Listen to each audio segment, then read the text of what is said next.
അസ്സലാമലൈക്കും hi all every one. ഞാൻ എന്ന ഭാവം ഉള്ളിൽ നിറയുമ്പോൾ അന്നോ നമ്മളുടെ ജീവിതം മറന്ന് പെരുമാറുന്നവരുണ്ട് നമ്മൾ പലരും. ഓർക്കുക, എത്ര തണലാകിയാലും ഇലകൾ ഒരിക്കലും കയറാവില്ല. അപ്പോൾ ഞാൻ ഇന്ന് വന്നിട്ടുള്ളത് വെള്ളക്കടല വെച്ചൊരു അടിപൊളി കറിയുമായിട്ടാണ്. അപ്പോൾ അതെങ്ങനെ ഉണ്ടാക്കുന്നതെന്ന് നോക്കാം.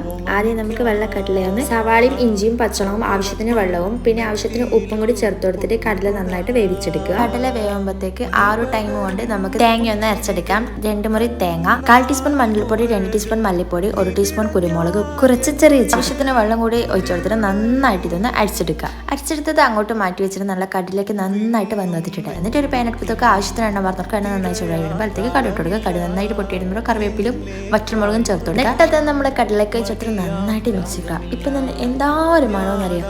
മണത്തിനും കൂടി ഓപ്ഷൻ ഉണ്ടെങ്കിൽ എത്ര നല്ലതായിരുന്നു. അതും കൂടി ഒന്ന് വേഗം കണ്ടുപിടിക്കാൻ പറയണം. കറിൻ്റെ ടേസ്റ്റ് പറഞ്ഞറിയിക്കാൻ പറ്റൂല, അത്രക്കും നല്ല ടേസ്റ്റ് ഉണ്ട്. ഒറോട്ടിൻ്റെ ഇപ്പം അടിപൊളി. അപ്പോൾ താങ്ക് യു ഫോർ വാച്ചിങ്.